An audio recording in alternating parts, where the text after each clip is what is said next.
उत्तराखंड विधानसभा का एक दिवसीय मॉनसून सत्र आज संपन्न हुआ और अनिश्चित काल के लिए स्थगित कर दिया गया। एक दिवसीय मॉनसून सत्र की कार्यवाही को लेकर विधानसभा उपाध्यक्ष रघुनाथ सिंह चौहान ने कहा कि 3 घंटे 6 मिनट तक सदन की कार्यवाही चली, जिसमें 19 विधेयक पास हुए। वहीं 2 घंटे 9 मिनट विपक्ष के हंगामे की वजह से व्यवधान भी हुआ। विधानसभा उपाध्यक्ष ने कहा कि 12 विधायक जहां पत्रकार दीर्घा और दर्शक दीर्घा में बैठकर उपस्थित रहे, तो वहीं 30 विधायक विधानमंडल में बैठकर उपस्थित रहे, जबकि 14 विधायक वर्चुअल माध्यम से भी सत्र में जुड़े। किसानों की समस्या पर ध्यान आकर्षित करने के लिए कांग्रेसी नेता ट्रैक्टर लेकर पहुंचे तो पुलिस ने उन्हें रोक दिया। सदन में कोरोना और बेरोजगारी जैसी समस्या पर चर्चा न होने देने से नाराज कांग्रेसी विधायकों ने भोजन के बाद सदन से वॉकआउट कर दिया। सत्ताधारी दल के विधायक पूरण सिंह फर्त्याल द्वारा भ्रष्टाचार का आरोप लगाकर स्थगन प्रस्ताव लगाया गया, तो कांग्रेस ने इसे मुद्दा बना दिया। एक दिन के ऐतिहासिक सदन में कई प्रमुख नेता कोरोना संक्रमण के चलते सदन की कार्यवाही में हिस्सा नहीं ले सके।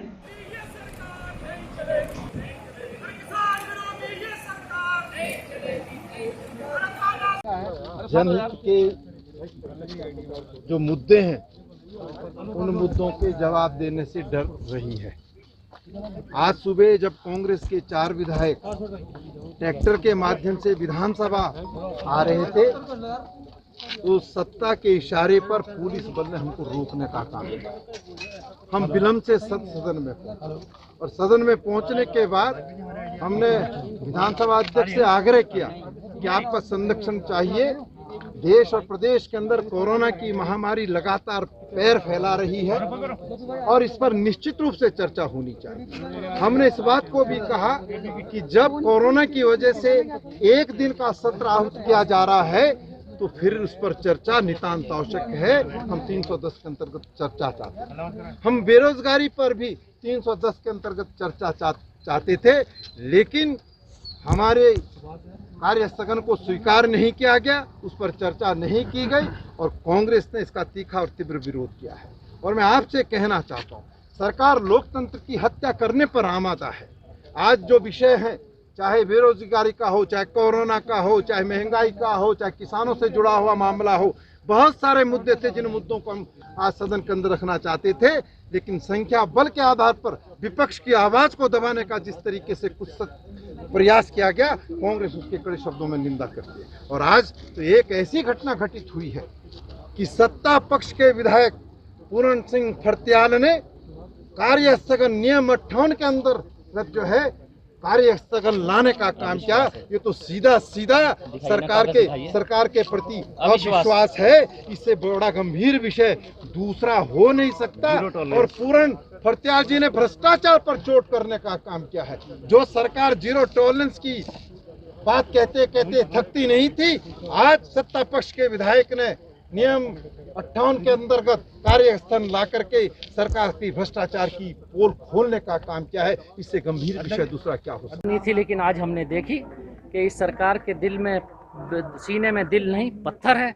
हमने इनसे कहा कि अगर आप कोरोना पर आपकी तैयारी सही है तो आप चर्चा क्यों नहीं कराते। अगर इनकी तैयारी सही होती तो ये तो बढ़ चढ़ कर कहते कि हमें सुझाव दीजिए। सरकार को सुझाव मांगने चाहिए थे, सरकार को अपनी आलोचना भी सुननी चाहिए थी, लेकिन ये तैयार ही नहीं है। हमने इनको बहुत दुहाई दी कि उन लोगों के बारे में सोचें जिनको इलाज के समय ऑक्सीजन नहीं मिल रहा है, जिनको ऑक्सीजन 4 गुना महंगा कीमत पर मिल रहा है, जिन लोगों को वेंटिलेटर्स नहीं मिल रहे हैं, जिन लोगों को बेड नहीं मिल रहे हैं। जब नेता प्रतिपक्ष जी को माननीय मुख्यमंत्री जी के कहने के बाद अगर कमरा नहीं मिल पा रहा, तो आप ये समझिए कि आम आदमी का इस समय क्या हाल हो रहा होगा। लेकिन उनका दिल नहीं पसीजा और वो उन्होंने कोरोना को पर कोई चर्चा नहीं कराई। आज मेरा एक सवाल है जिसको आपको मिल गया होगा जवाब। मैंने सवाल पूछा कि इस कोविड-19 में चलते हुए, कोरोना के चलते हुए कितने लोग बेरोजगार हुए, तो ये जवाब आया कि इस प्रकार का आंकड़ा सरकार नहीं रखती। ये ऐसी सरकार है जिसके पास कोई आंकड़ा नहीं है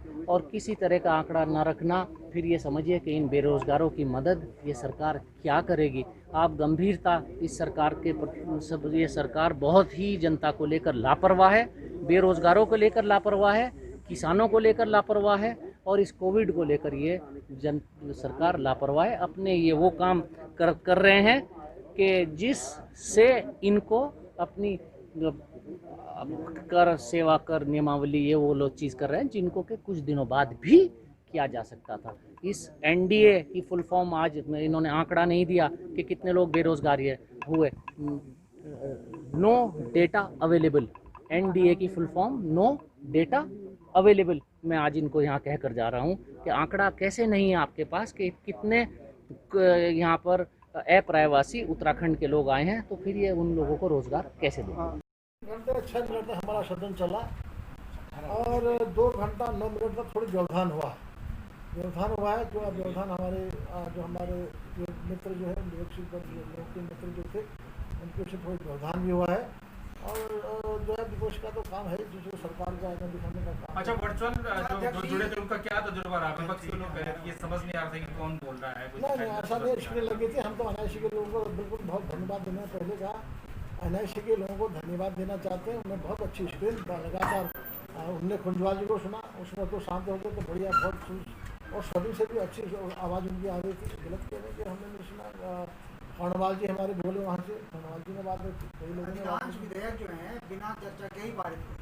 अधिकांश विधेयक में कोई चर्चा नहीं हुई, बिना विधेयक उसकी चर्चा होनी थी। चर्चा हमारे लोगों ने चर्चा की। मैंने कहा कि उन्हें अच्छे सुझाव भी दिए हैं। हमारे सत्ता पक्ष के लोगों ने भी इन विधेयकों में जो अच्छे सुझाव भी दिए उन्हें। अब विपक्ष ने भाग लिया ही नहीं। हमने तो उनको विपक्ष को कहा था कि जो उनके जो कार्य स्थगन प्रस्ताव था, उन कार्य स्थगन प्रस्ताव को हमने कहा था हम 58 में सुन लेंगे इसको। ये हमारे कार्यमंत्रणा समिति की बैठक में तय हुआ था, लेकिन वो अड़ गए कि 310 में हमको सुनिए। अब 310 में हम सुन नहीं सकते थे। हमने सुबह ही उनको कहा था कि 58 में आपके जो कार्य स्थगन है उसको सुन लेंगे, उसको चर्चा कराएंगे, लेकिन उन्हें सुना नहीं। हम क्या कर सकते हैं उसके लिए? ये कहा है कि 310 में चर्चा चाहते थे, इस पर जो कि सरकार ने नहीं होने दिया। नहीं, वो तो जब आज प्रश्नकाल था ही नहीं तो इसलिए 310 या 58 उसमें क्या अंतर था? आज जब प्रश्नकाल नहीं था, आप सब लोग जानते हैं कि आज प्रश्नकाल नहीं था, तो इसलिए शून्यकाल शुरू होना था। शून्यकाल का मतलब है सीधी सूचना शुरू होनी थी। वो कार्य स्थगन चाह रहे थे कि शून्यकाल में कार्य स्थगन पहले हो, उसके बाद जो है औपचारिक कार्य। तो औपचारिक काम कुछ था ही नहीं, क्या था? उनका कहना है कि आप सप्लीमेंट्री लिस्ट लेके आए। वो तो दोपहर बाद लेकर आए, लंच के बाद। वो तो आने ही दिया था। उसमें उनको नहीं मिला, क्योंकि प्रीतम सिंह जो है यहीं मौजूद। नहीं, हमने जब लंच में कार्य, जब हम परसों 20 तारीख को बैठे, 20 तारीख को यह तय हुआ कि ऐसे ऐसे हाउस पूरे दिन हम लोग चलाएंगे और लंच में हम कार्य मंत्रणा दोबारा कर लेंगे। मैंने स्वामी जब मैं जाने लगा कार्य मंत्रणा, मैंने प्रीतम भाई का कार्य मंत्रणा आया, पाओगे क्या? तो शायद वो नहीं आए, तो फिर लेकिन वो कह रहे सर कि बुलाए नहीं। मैंने कहा वो तो वही तय हो गया था बैठक में, कार्य मंत्रणा बैठक में तय हो गया था 20 तारीख को। आज मैंने भी कहा ऐसा नहीं है। देखिए, जो प्रक्रियात्मक व्यवस्था होती है, प्रक्रियात्मक व्यवस्था पर आप विषय रख सकते हैं, रखना चाहिए, उसका पक्ष सरकार रखेगी। आप ये अगर ये आप कहते हाउस चलाते हुए कि साहब सप्लीमेंट्री, भले ही आप बिजनेस कमेटी में यस कर देते और फिर भी कहते कि सप्लीमेंट्री आप लेकर आए हैं और ये एक ही दिन में लेकर आए हैं, तो सरकार अपना पक्ष रखती है। हम क्यों लेकर आए, हम किन नियमों के अंतर्गत लेकर आए, वो हम बताते हैं उनको। जब एक दिन का हाउस था, एक दिन के हाउस में सारी व्यवस्थाएं तय थी, हमें कैसे क्या करना है, तो वो सारे नियमों के अंतर्गत ही लाकर करने होता है, बिना नियमों के कोई कर नहीं सकते।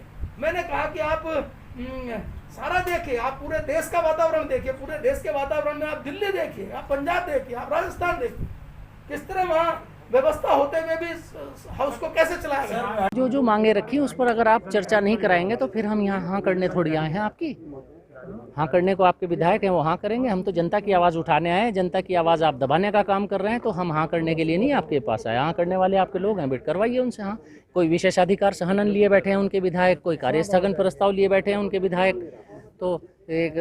तो अब उन्हीं में आपस में अगर वो अपने आप अपनी सरकार पर यकीन नहीं कर रहे हैं। कार्य मंत्रणा में भी नहीं बुलाया।